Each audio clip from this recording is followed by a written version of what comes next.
to ask your girlfriend then to marry you?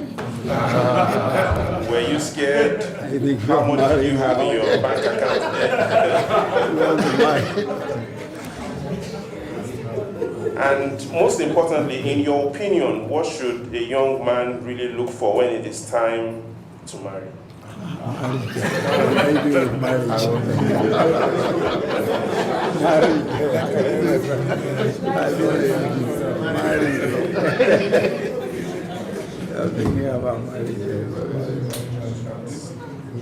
Of course, all of our the current students of Igbobi College, you're all very welcome, and it really is very, very exciting to be with you today. And I just remember, just looking at you in your khaki and in your pullovers. This is just fantastic. I mean, I just remember how we used to be also. Sometimes we are not as neat as this. I think you guys really look very neat, and you look really good indeed. Thank you very much for making the time to come today. I'll just very quickly run through the questions. What are you doing for Nigeria at the moment? Well, in my capacity as Vice President, my most important assignment is that I have to assist the President in everything that he's doing. We have three major objectives: the ensuring that we bring peace and security to the country, fighting corruption, and thirdly, the economy. And of course, that's not necessarily in order of importance. And all of these issues are very critical. So every day I am working on those issues. I'm working on issues of security, trying to ensure that the Northeast is peaceful, that the Niger Delta, that they stop blowing up the oil pipelines, and so we can, earn the revenue that is required to fund the budget and pay for all of the various things that we need to do in the country. Then, of course, the economy, which is very, very crucial. I chair the economic management team and the National Economic Council, which has very many brilliant Nigerians. Aside from members of the cabinet, we also have very many external economists and experts in various fields who work with us to try and ensure that the Nigerian economy works well. And at the moment, we're in a recession, as you know, but we're looking forward to much happier times. We're looking forward to much better times, as things go on. Maybe I'll have a bit more time to talk about the economy when we're through with the questions. I wanted to know what house I was in, the name of my principal, and what else I was good at. My principal's name was Mr. Olatunbosun, J.O. Olatunbosun. And his son, Dele Olatunbosun, and Benga Olatunbosun were also students at the time when he was principal. Dele Olatunbosun was my classmate, and his father was the principal. I was, of course, in Townsend House.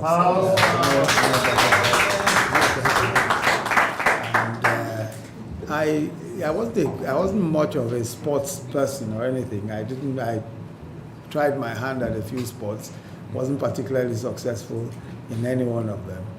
But I debated, of course, and participated very actively in writing, essay writing. I was very, very good also in writing and essay writing. And I think that some of the things I enjoyed most, even though I wasn't necessarily good at them. I liked football. I wasn't a great footballer, but at least I enjoyed it. I enjoyed playing bombo, we used to call it bombo, which was playing with, why was it even called bombo? I think it was a rubber, playing with a rubber ball, playing football with a rubber ball. So it was interesting, I liked it. Although, of course, I never made any of the teams or anything like that. Okay, Agba wanted to know, after the years of struggle from Igbobi, how does it feel to be Vice President? Well, I must tell you that my struggles were not even in Igbobi. I think Igbobi was one of the more pleasant periods, But of course, it's very I suppose one should say that one is greatly honored to be vice president.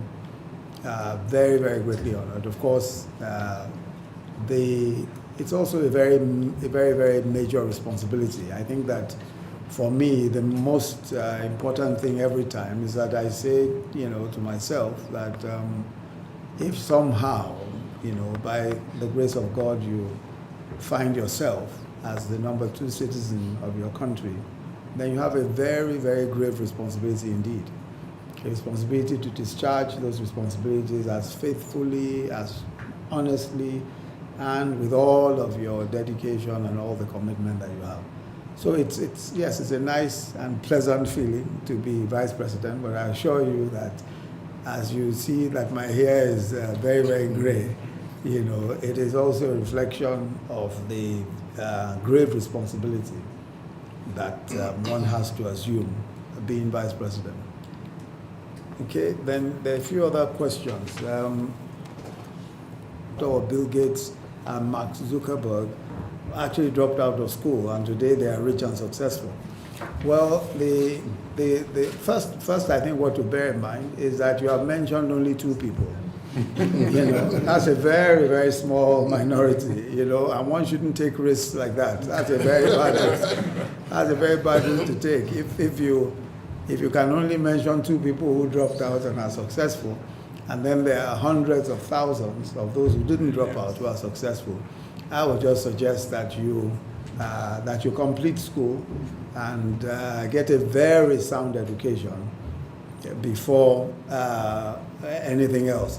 I think that both Bill Gates and Mark Zuckerberg are persons who nevertheless have never ever discounted the importance of formal education. And if you've read any of their speeches, even now, they keep going back to the great importance of formal education. Of course, formal education today doesn't necessarily have to be only classroom education. There's also, all manner of other education that's driven by technology. But I think the most important thing is that neither of these gentlemen will ever say that they advise that anyone drops out of school.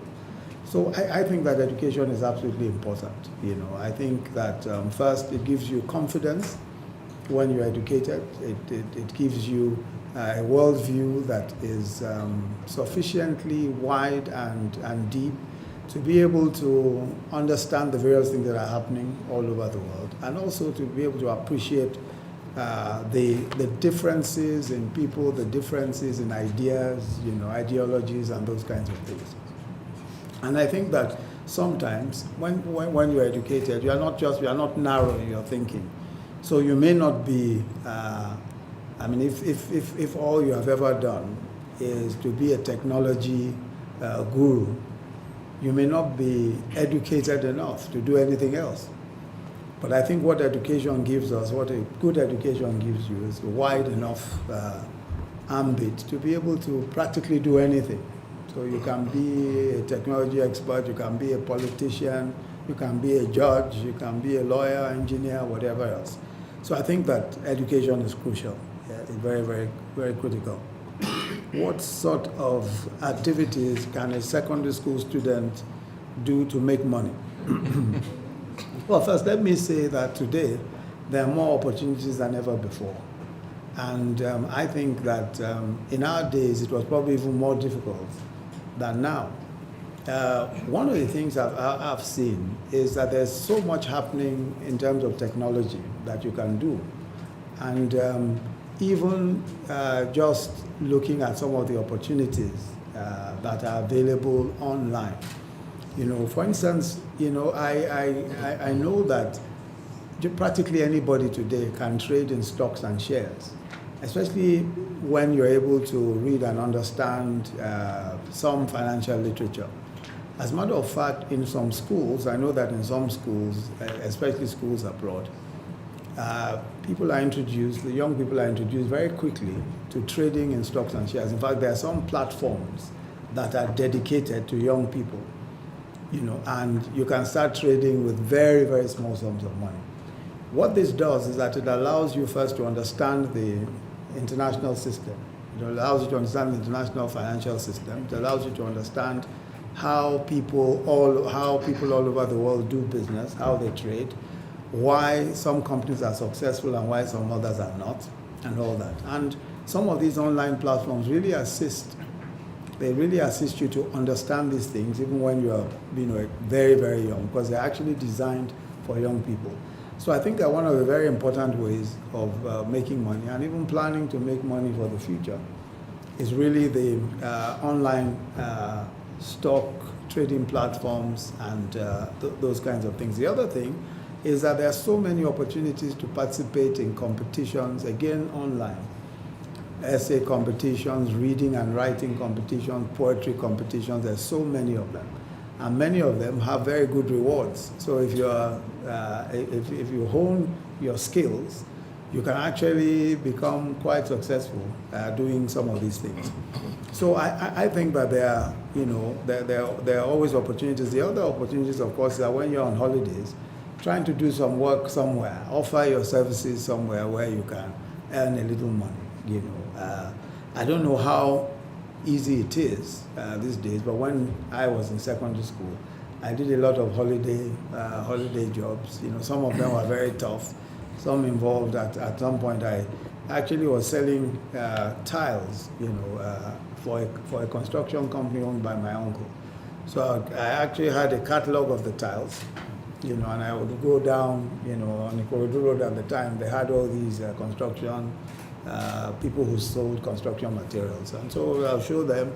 If they liked it, they would book an order and all of that. And I earned at that time a fairly decent amount of money. So I think there are many opportunities that one should take. You should look out for those opportunities, and I'm sure you'll be able to get them.